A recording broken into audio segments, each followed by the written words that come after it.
For sale by auction in London, a bronze figure, 25 inches high, made in Benin City, West Africa, sometime during the second half of the 16th century. The price given, £185,000, the greatest sum ever paid for a work of tribal art.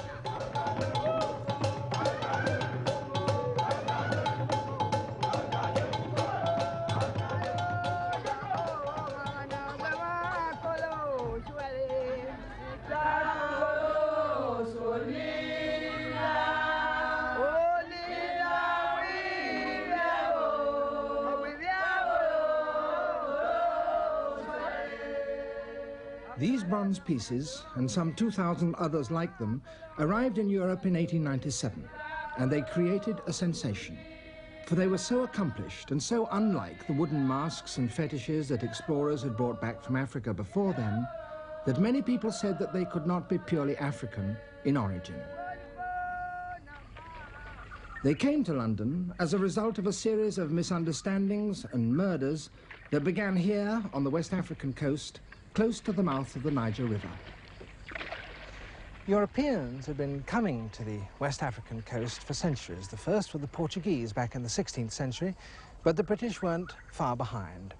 And I'm standing in the remains of one of the British trading posts that were put up here at the end of the 19th century. To this place came loads of palm oil and palm kernels, most of which was shipped to Liverpool for making into soap. And it came from the hinterland. At that time, it was a little-known country and ruled by a number of African kings, the most powerful of whom was the Oba of Benin. The first Portuguese visitors had brought back many stories of the Oba's military might and thought him so powerful that they took back an ambassador to Lisbon to be received by the King of Portugal. The Oba was a human god, so sacred that no commoner could look in his face. On the few occasions he left his palace, he was preceded by musicians and leopards, the symbols of his power. He owned dwarfs, just as European kings did at that time. He also practiced human sacrifice in order to sweeten his land with blood. Benin remained almost unchanged right into the 19th century, and then in January 1897, the vice-consul of a British trading settlement on the coast decided to visit the Oba. The Oba had recently accepted a trading agreement with the British, but he wasn't keeping it. No palm nuts or palm oil were coming out of his territory, so the Oba had to be reprimanded.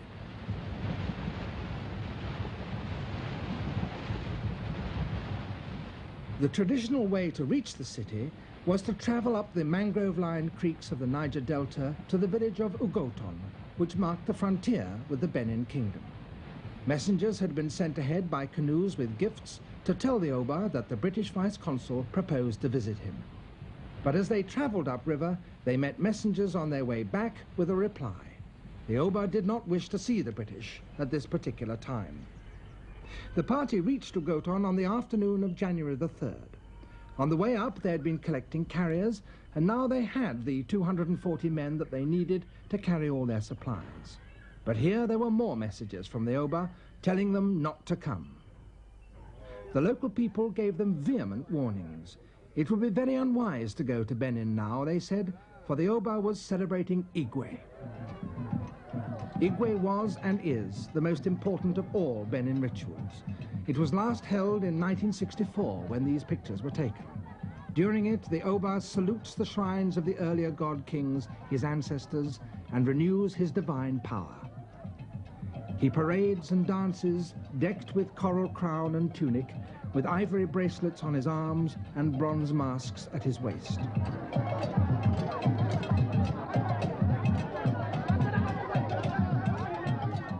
And sacrifices are made. Only by blood may the land be cleansed of corruption and kept pure.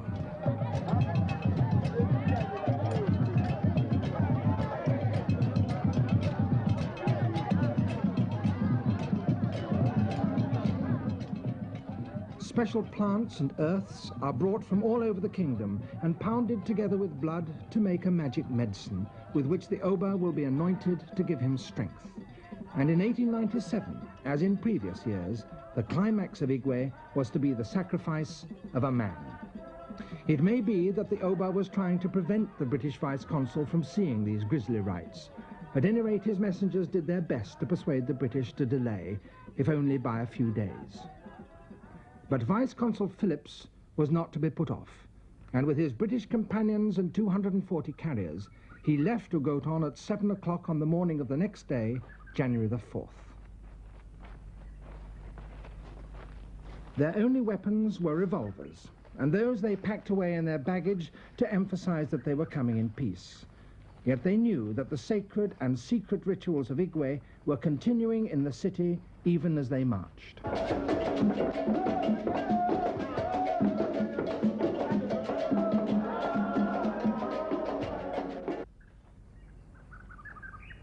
This is the path they took. It is so thin and narrow that they had to march in single file, and it wound through the thickest bush.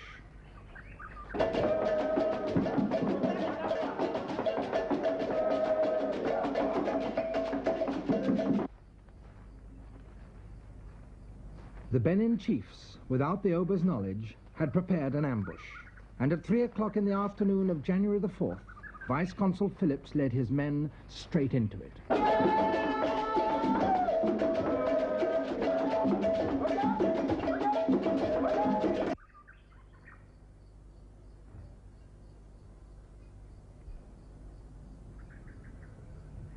Europeans and Africans were slaughtered indiscriminately.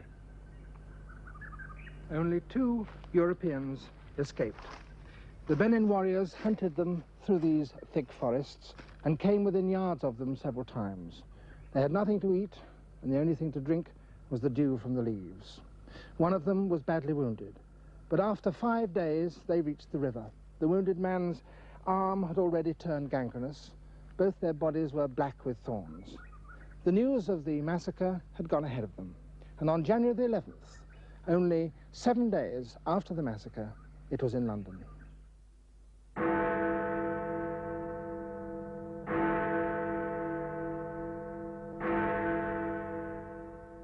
A punitive expedition had to be mounted. The British government summoned ships from the Cape and the Mediterranean. Marines were dispatched from England. By the first week of February, 1,500 men had begun the march on Benin. The battle was fierce, but inevitably short. The Bini tribesmen had no chance against Maxim guns and rockets.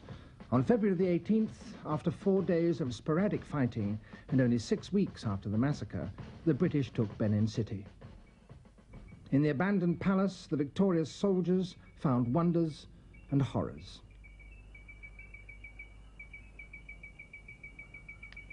The Oba, in panic at the impending revenge of the British, had, it seemed, embarked on an orgy of human sacrifice in an endeavor to stave off disaster, and the bodies of the dead lay in pits beneath the trees on which many of them had been crucified.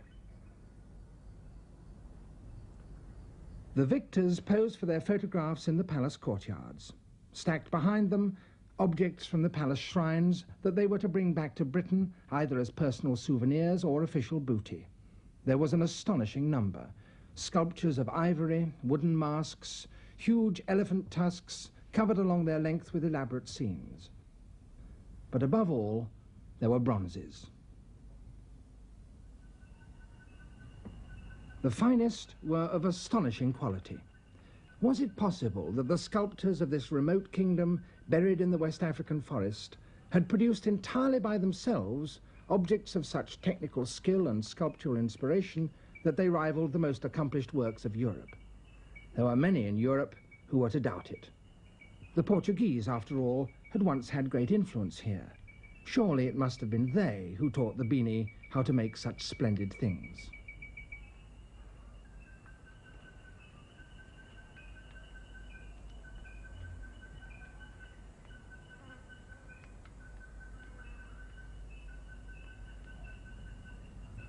The British government, which was concerned with neither romance nor scholarship, put the loot on sale in order to defray the cost of the expedition to the taxpayer. And today, the treasure of Benin is dispersed among museums and collections all over the world, in Britain and America, Germany, Russia, Switzerland, Sweden, France, and Australia.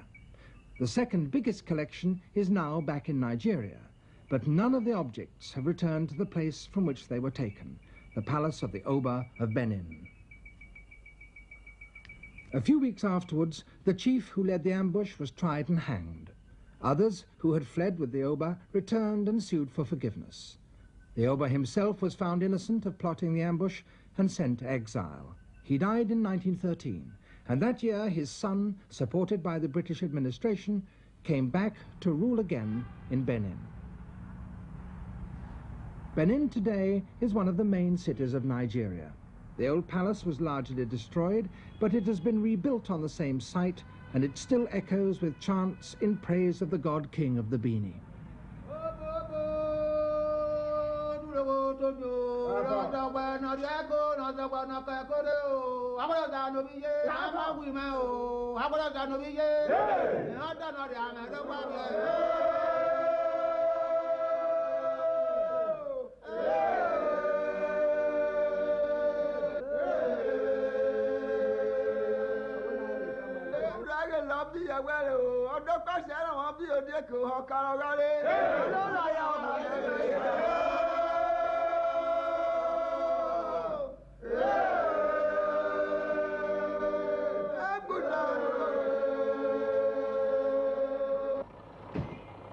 Every morning, the palace chiefs arrive to take part in Ematon, the ceremony at which, day after day, they reaffirm their loyalty to the Oba.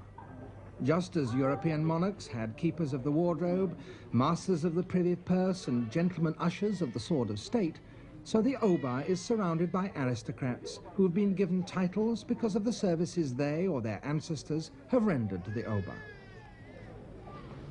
Each wears a necklace of coral beads that were probably brought here from the Mediterranean by the Portuguese and have ever since been handed out by the Oba to his noblemen as insignia that must be returned to the palace treasury on their death.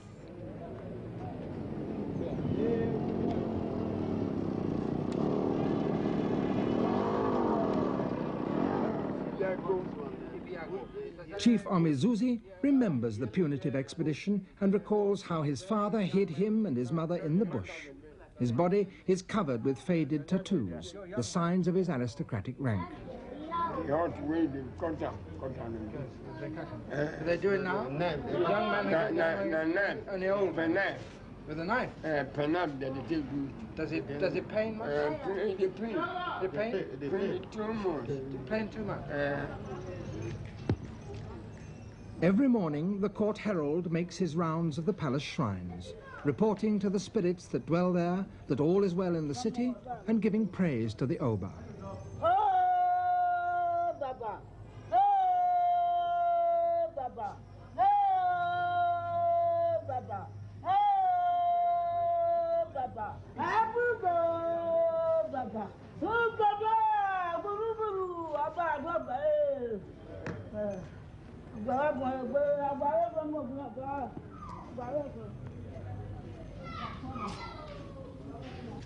In their quarters, pages are preparing themselves.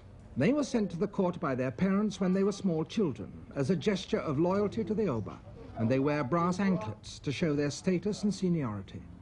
Their costume is derived from the doublets worn by the Portuguese 400 years ago. A dwarf still lives in the palace, serving the Oba. He has the responsibility of looking after the shrines.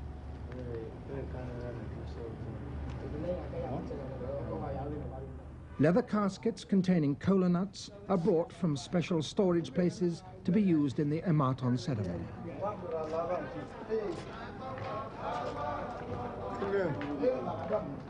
It is now almost 11 o'clock. The chiefs of the Igue society have been singing for hours.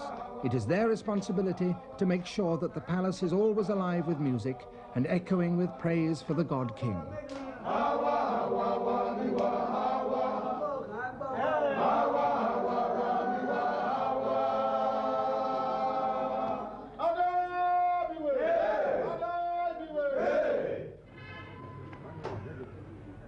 And now, an announcement.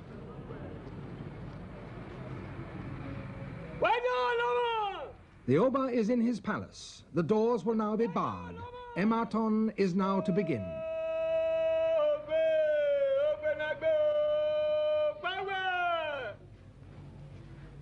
In a reception chamber, the palace chiefs await the Oba's arrival. His Highness Oba Akenzua II, the grandson of the Oba deposed in 1897, who has reigned here since 1933.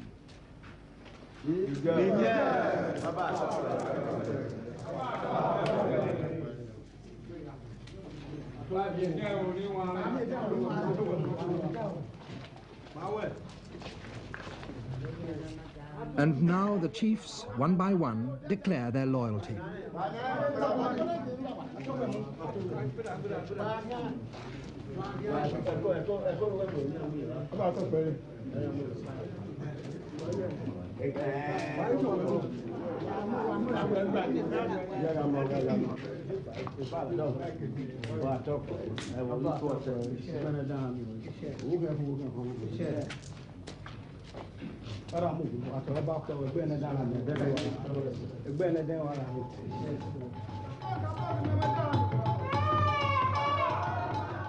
Ematon ends each day with a ritual performed by this man, the court herbalist. After its completion, he dances. He has anointed the Oba's body with medicine in order to renew his strength and thus the strength of the Bini people. It was a part of the ceremony that only the most senior of palace chiefs may witness.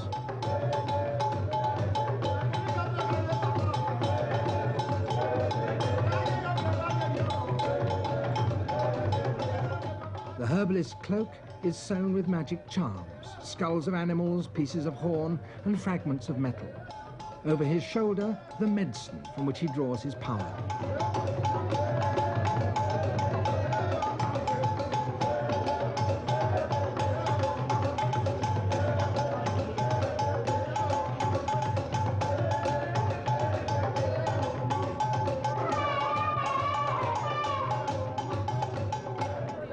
Meanwhile, outside the palace, the Oba's subjects are assembling. In the old days, he was the absolute ruler, dispensing judgment on any problem that his people brought to him. Today, the law is administered through courts, but many still prefer to seek solution to their disputes from the Oba and will abide by what he says.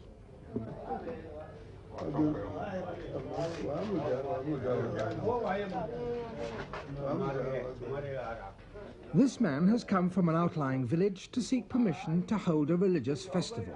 But because he's a commoner, he may not address the Oba directly, and the request has to be made through one of the palace chiefs. I agree, says the Oba. Give him one coral bead as a token of my permission. In addition to religious protocol, the Oba also gives rulings on civil disputes. This woman has been brought here because she had attacked one of her neighbors and broken her fingers.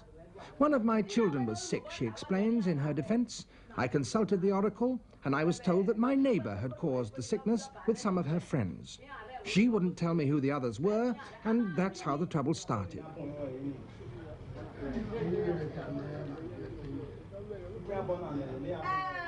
The chief suggests that someone should go down to the village to sort things out.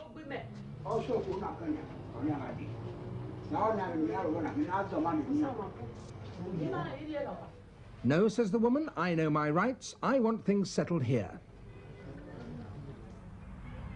Beyond the reception chambers lies the harem. Once the Oba had over 100 wives. Here the royal children are brought up. When they're 10 or so years old, they must leave and never return, for no man other than the Oba and one court official may enter here. The queens have their own distinctive hairstyles which none but they may wear. They also have their own shrines where they and their friends make sacrifices.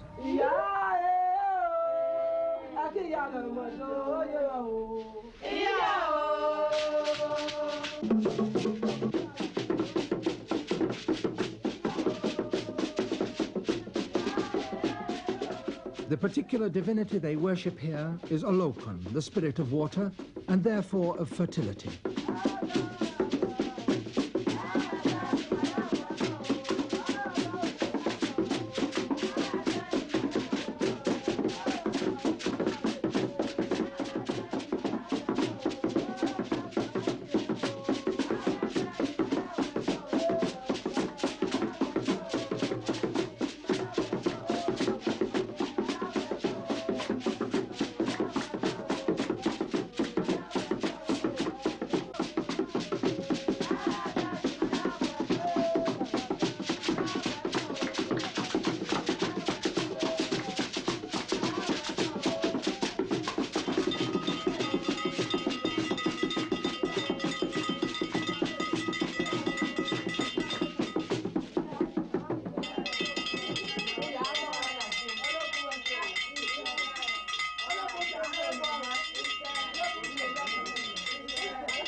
We've given you the blood of a guinea fowl, says one. Now send us your blessings. Thank you, Queen of the Water, says another, for delivering me safely of a child.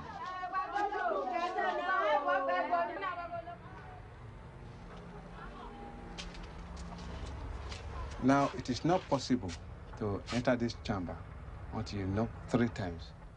The most sacred shrines belong to the Oba himself, and I'm taken to see those by one of his sons. So I'm going to knock at the door 3 times before I open it. Prince Humphrey Akenzua is a graduate in anthropology from a Nigerian university. He's also a believer both in Christianity and the traditional practices of his people. This is where we keep our shrine for the departed Oba or the late Obas. Now, this chamber is very important to us. It's always a secret chamber. Here we have a shrine, one for Attenborough. This one here is for my grandfather, Eweka II. Yes. This is the traditional setting in the palace where you have the Oba at the middle, surrounded by his chiefs. Now, the model you have here is a bronze cast of my grandfather, Eweka II. Now, you see, we have 2 chiefs here, the front chief carrying what we call asa.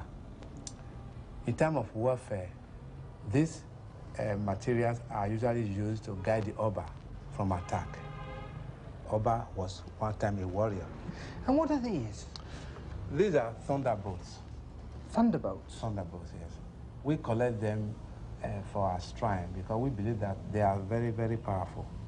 And do they come from the sky? Yeah, they come from the sky. They look like axes, don't they? They do, but I think they have a natural shape. It is not carved.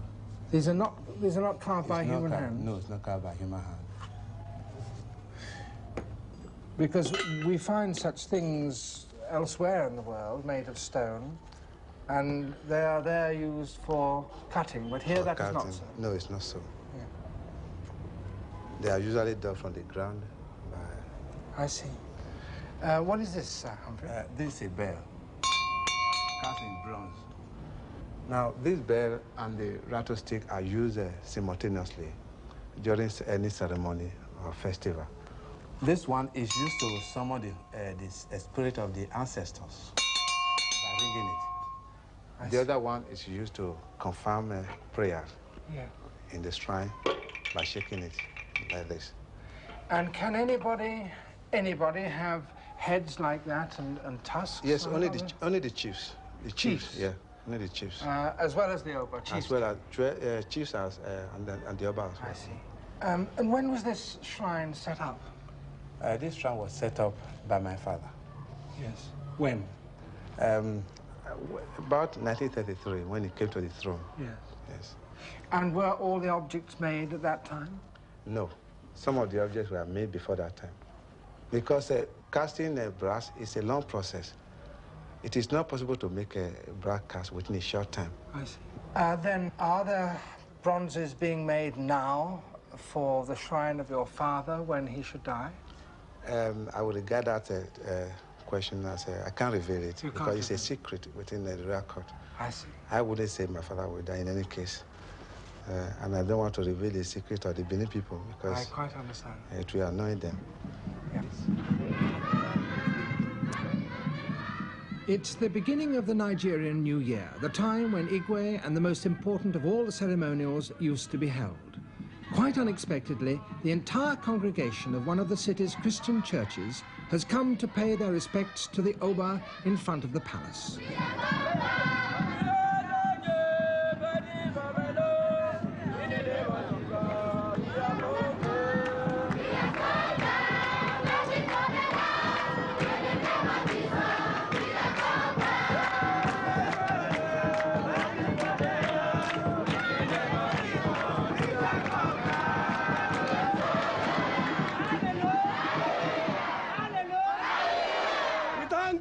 For the peace given to this city and the whole Nigeria in particular.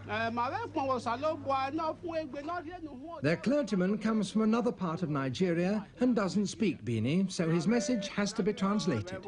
May strengthen our Oba and endue him with more abundant life and peace. Not here, there by there. So that his reign may be well established in this city and throughout Nigeria. And we pray also on behalf of the chiefs that they may be in cooperation with our Baba, and everything may be going on smoothly. So that everything may be done successfully for the glory of God. Happy New Year. Happy New Year. Happy New Year. Well, go. Hallelujah. Hallelujah. Hallelujah. Oh, yeah, yeah.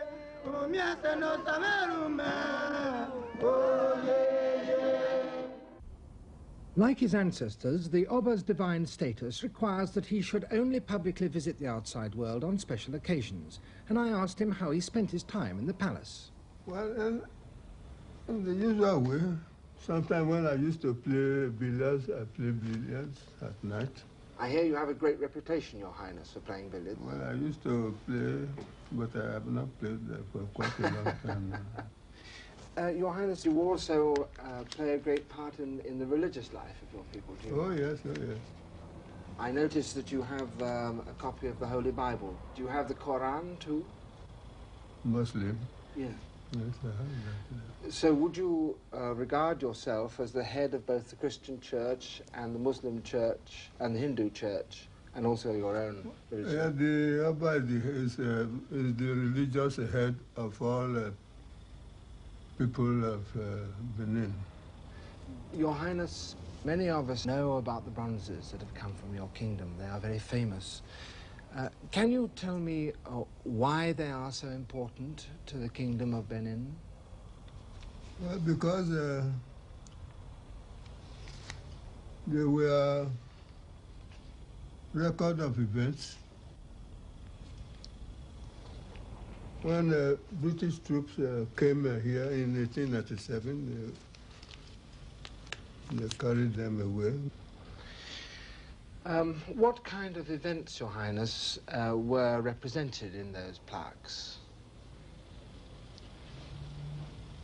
Any event of record, yeah, such as you are here now. If it were in the old days, you would be recorded in the same way as we have recorded the Queen of England about, I think, 56 or so.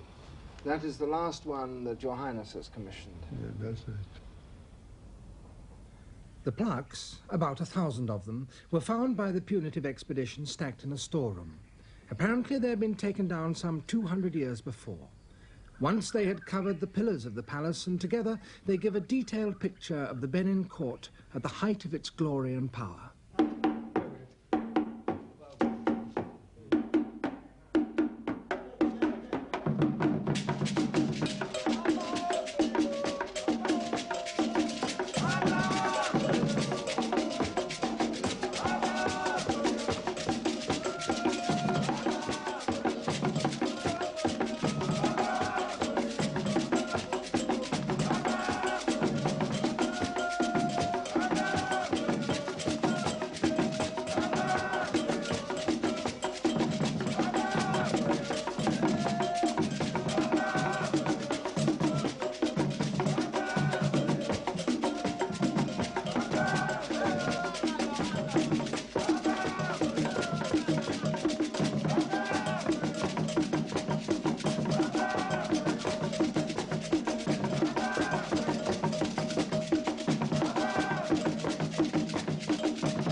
On the few occasions that the Oba left his palace, his sacred body had to be protected from the rays of the sun by the shields of his chiefs.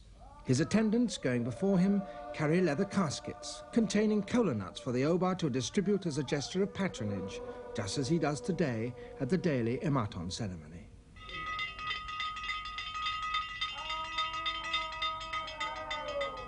One of the most technically accomplished of all the plaques, a masterpiece of bronze caster's art in high relief. It shows the Oba fulfilling his sacred duties by sacrificing a cow.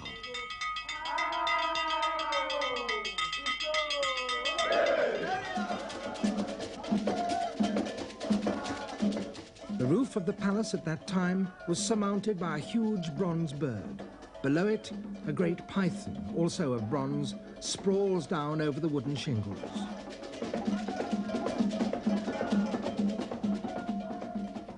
The pillars supporting the roof were covered with plaques, and the entrance to the palace was permanently guarded by warriors. One Oba was said to be able to raise an army of 100,000 men within 24 hours. Many plaques record their victories. This is a prisoner with a brutal sword wound across his chest.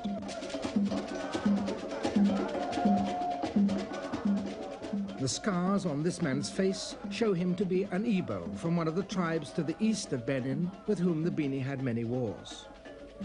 When this plaque was made, the Portuguese had been in touch with the kingdom for something like a century, and they too appear on the plaques. They're shown with such accuracy that it's possible to date them from the details of their clothing. This man must have been in Benin in the early 16th century. He's armed with an elegant sword, but the Portuguese had more advanced and effective weapons than that. They brought cannons and muskets, the first guns that the Bini had seen, and they had crossbows. The Oba persuaded them to join his army, and with them on his side he became one of the most powerful rulers in West Africa, conquering an empire that stretched for 200 miles along the coast from the frontier of present-day Dahomey to the banks of the Niger River. The Portuguese were seeking ivory, pepper, and above all, slaves. The Oba supplied them, and in exchange obtained metal. One of the attendants waiting on this chief carries what was to become the standard currency on the coast, a European-made ingot of bronze, a manila. And metal from overseas is still eagerly sought after today.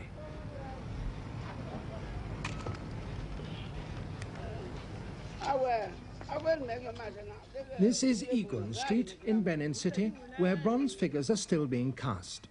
Once they were made only for the Oba.